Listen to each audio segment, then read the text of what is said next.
it is super easy to feel sad these days. Hell, if we're being honest, it's always been super easy to feel sad, right? And it always will be easy to feel sad. I guess it feels more potent today because of the times in which we live. You know? It feels like there's always something bad going on. There's always some reason to cry, some reason to get upset, some reason to get angry. And after all that, after you let all that emotion out, after the sadness kicks in, you reach this point where you're like, okay, I'm obviously at my fucking wit's end. Um, I can't carry on for much longer. I think I think I'm just going to give up. And I don't blame anyone for giving up. I think I've said that before, but I truly don't. But something that I've always thought was weird was this thing of this nihilistic way of thinking. It's okay to feel like shit. It's okay to feel down bad as fuck. Right? That's normal. Perfectly normal. But to say that all the suffering is meaningless, that your experiences they're all meaningless, and like living is meaningless, and your favorite hobby is meaningless, and like, come on. If we could be real for like a second here, if we can like keep it 100 just for a second here, I think that one of the biggest copes of all time, it has to be nihilism. And I don't at all attribute this to Nietzsche. I tried listening to some fucking philosophers, like audiobooks and shit. I understood half of Nietzsche, none of Kant. What I've understood of Nietzsche is he doesn't fucking like Kant, which is kind of funny. And a lot of, what is that guy's name? Absurdism, the guy behind Absurdism, the French guy who likes drinking and partying. The one who was like, oh yeah, I fucking hate Seren. It's Seren, he doesn't fucking get Don Quixote. Fuck Seren.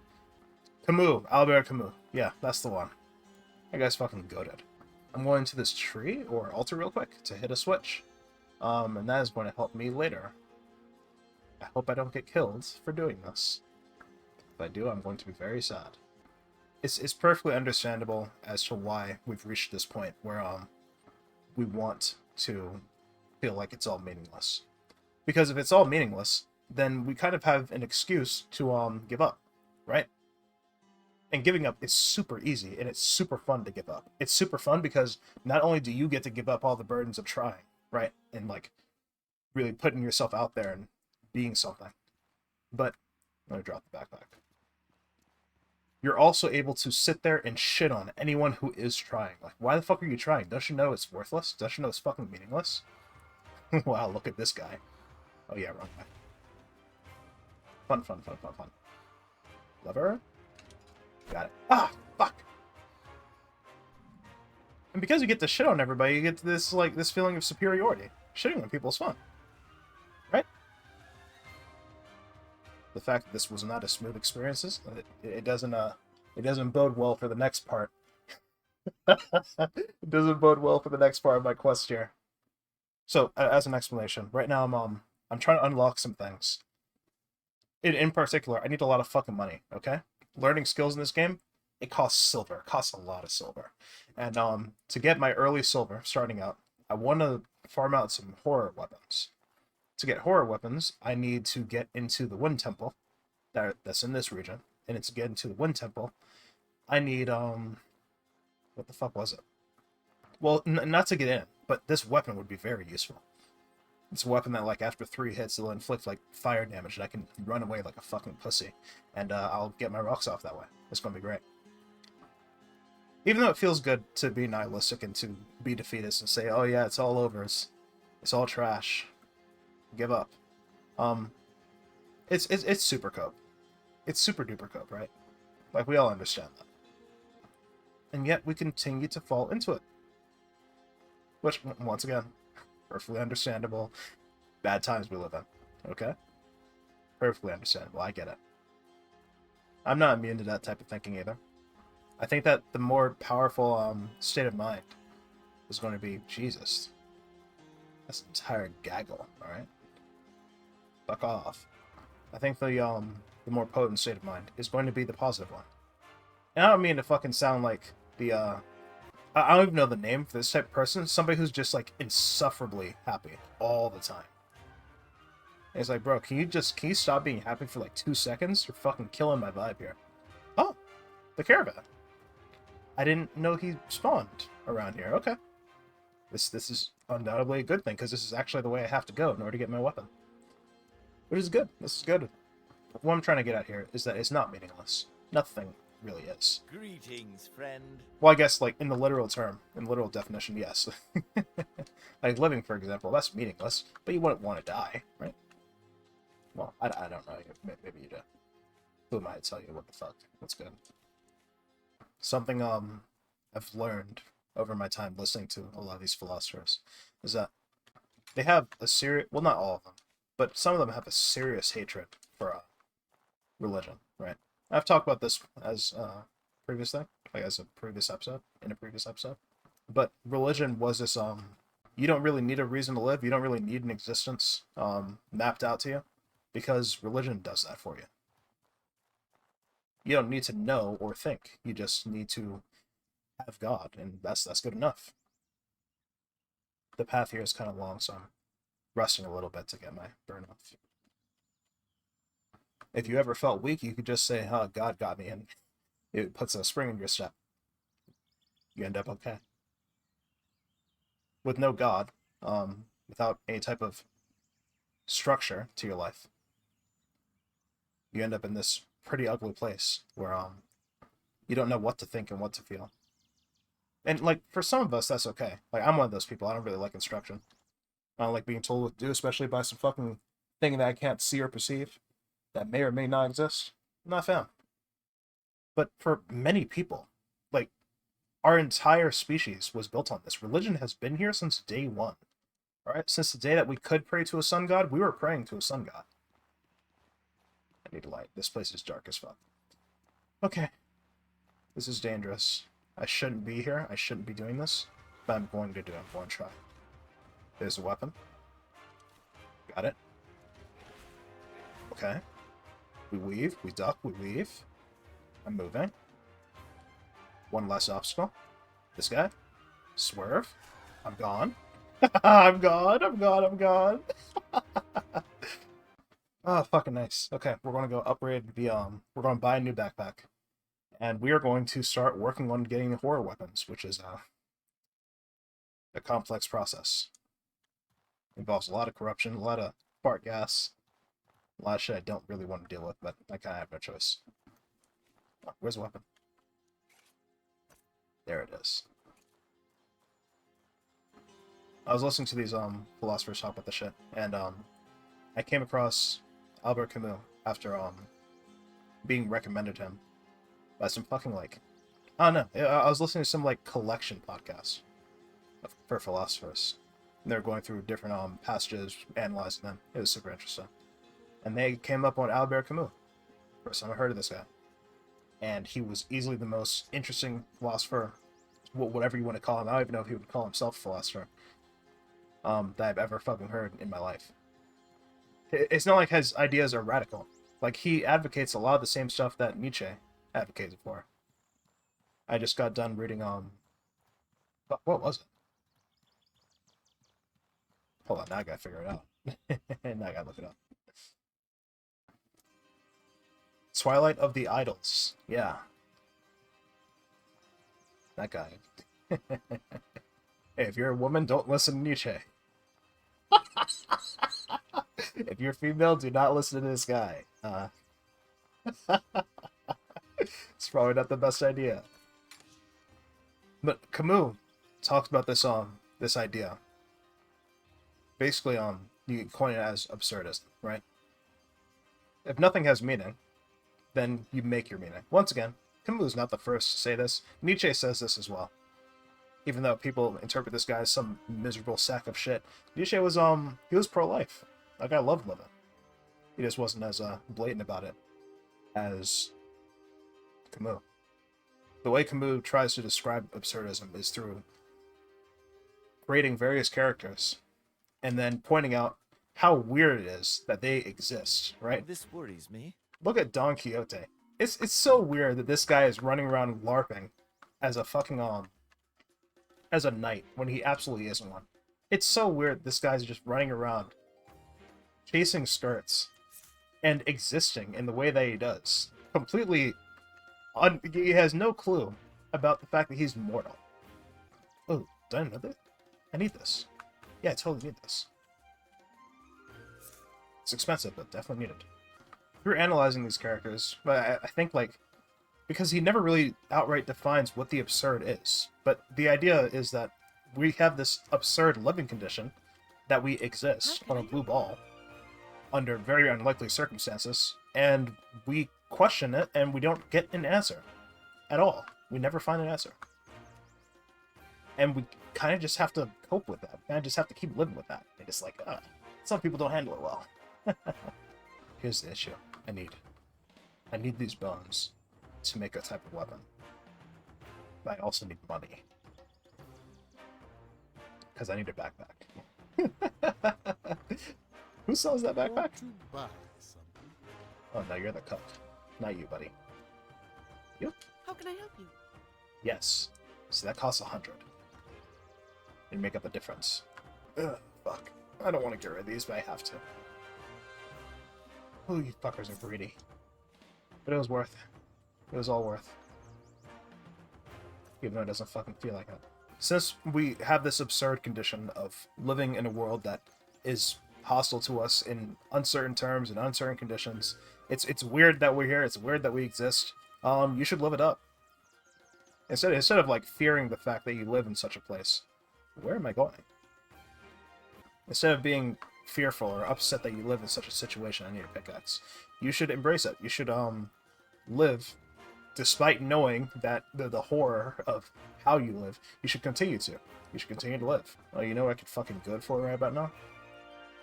That stupid fucking water skin that I've been searching for eons. Surely you have some for like... Give me one for like under 10 silver. Please. Yes.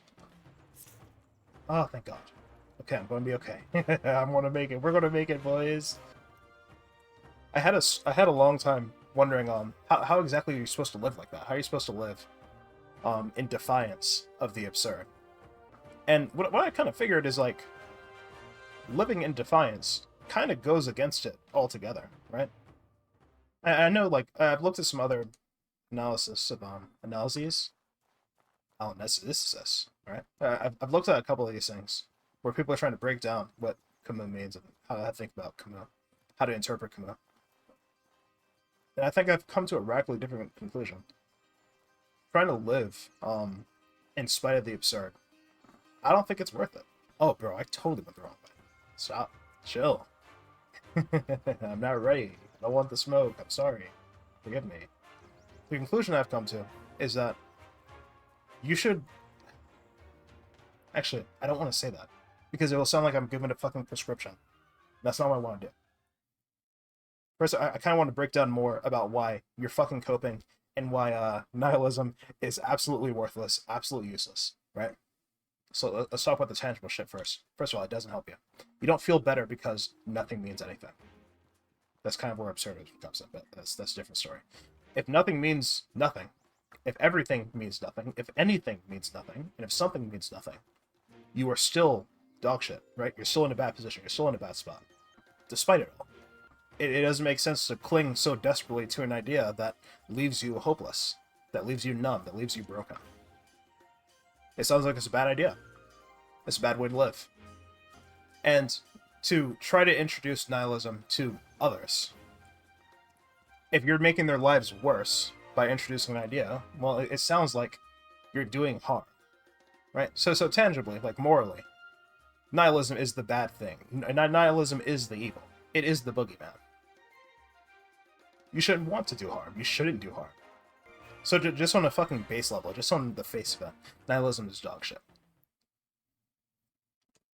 Because it doesn't help. It hurts, which is worse than helping. Surprise. Wow. Never saw that coming. In the, like, spiritual sense, what is wrong with that deer? Does he have tumors? Is this fucking Fallout? What's good? Yeah, you don't gotta fucking gyrate to face me, bro. What the fuck? I'm not gonna fight you. I don't have the stamina right now. That's my objective over there, across the water. Actually, I kind of realized that I just fucking knocked out the moral and the physical, like the tangible, of nihilism in one go without trying. And I'm sorry that happened. I kind of cut the entire fucking talk in half. Because yeah, it doesn't tangibly help you, and it actually does harm. You're doing the wrong thing because you spread it, like a fucking disease. It makes people's lives worse. The thing that we say about God now is a thing that can be said about nihilism now. Things have to have meaning. And if we're talking spiritually, like some invisible level that you can't see, but others can, this mental attitude, it does harm to you in the long run. If you don't have any type of strong regard for life, living, or just passions, just things. Nihilism doesn't have to just address the state of being alive. It can address everything. For example, there was this thing that happened with Asmongold, I think it was, despite ripping off Pokemon in ways that Koromon didn't, in ways that Temtem didn't. It was pretty blatant. But I gotta stop talking about it like that way. So what Palworld shows us is that consumers don't really give a fuck about the process, right? They don't care about how the dish is made. All they care about is having a good game, right? He also added on at some point, nobody cares what artists think. That's a different discussion.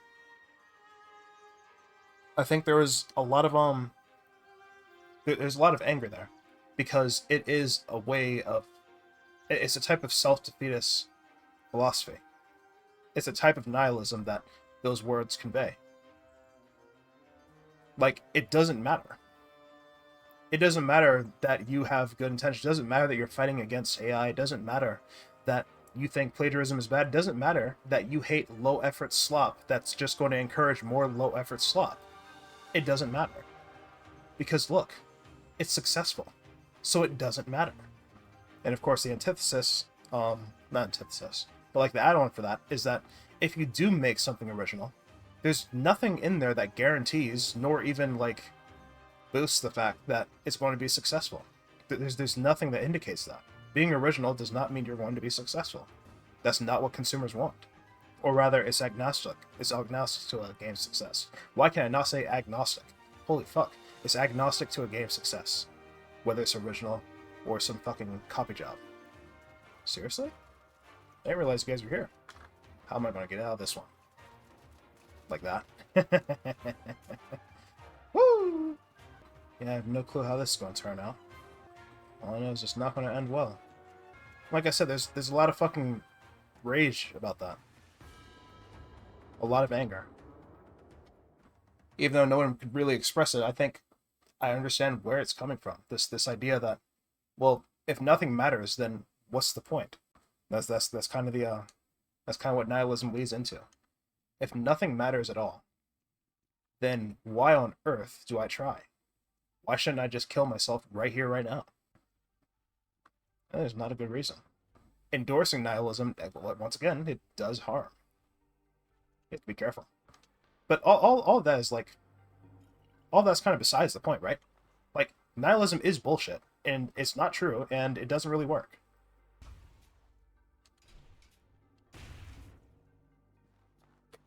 As it turns out, a lot of life is just what you make of it. Right? As it turns out, if you have a shitty existence, and you're the one who made the shitty existence, it's kind of hard to sit there and say, oh yeah, bro, I have a shitty existence, nothing matters. This is 100% true. Or you want to blow up? Hey, got it. Like Camus points out, with the idea of absurdism. If life has no meaning, then you'll be better off if you make meaning, right? If you create it, if you synthesize it. There's nothing glorious or happy about a meaningless and empty existence. And we don't really like living that way anyways. Turns out, when you don't have meaning, humans end up finding it. Even when they're not supposed to. Even if it's from, like, dubious places. We find meaning.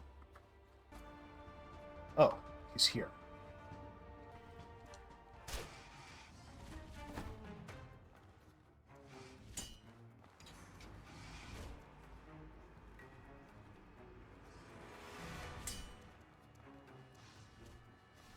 There we go. Okay, have that guy. I need him in the room. Okay, cool. Cool. Wrong way. This way.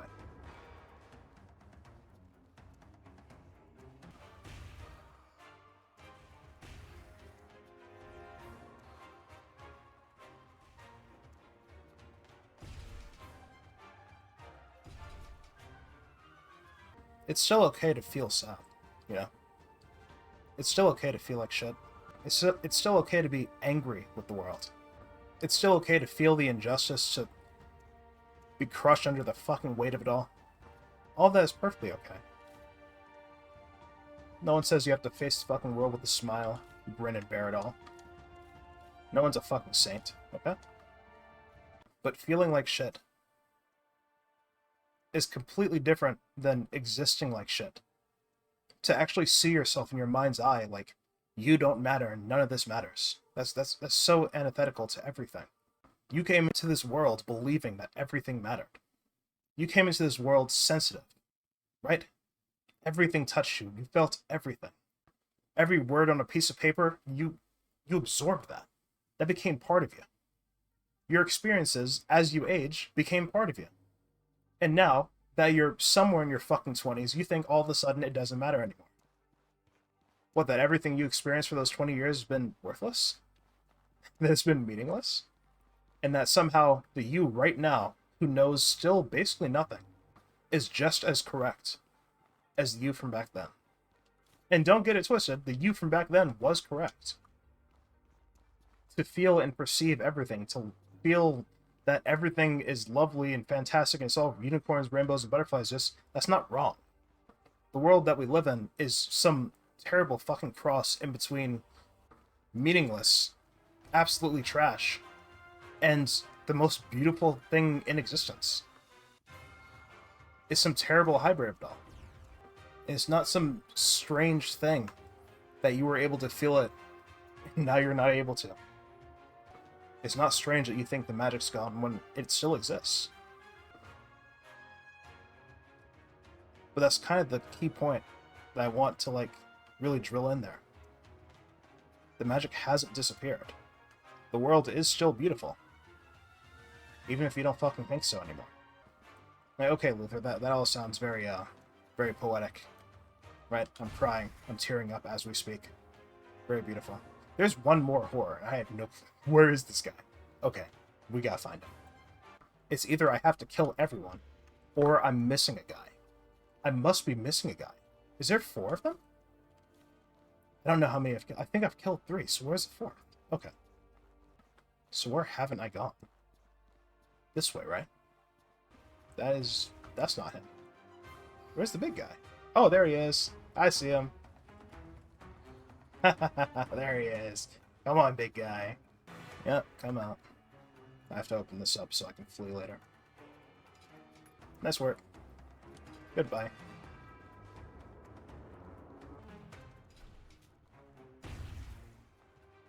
I think that we all understand there's amount of the world that we take for granted. Which is perfectly okay. I can't say that enough.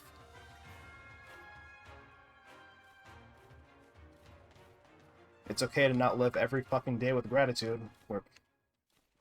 I can't say this more than I already have. We're not saints. No one's a fucking saint, okay? Hello. Open the fucking chest. But you don't have to be a saint to live your life wholesomely, right? You don't have to be a saint to be happy and live happily. Look at me, I'm not a fucking saint. I just made so much cash. I made an inordinate amount of cash, and I have no idea where I'm going to spend the skill points. I might go to Conflux Mountain next. Unlock magic so I can start using it. That's going to be fun.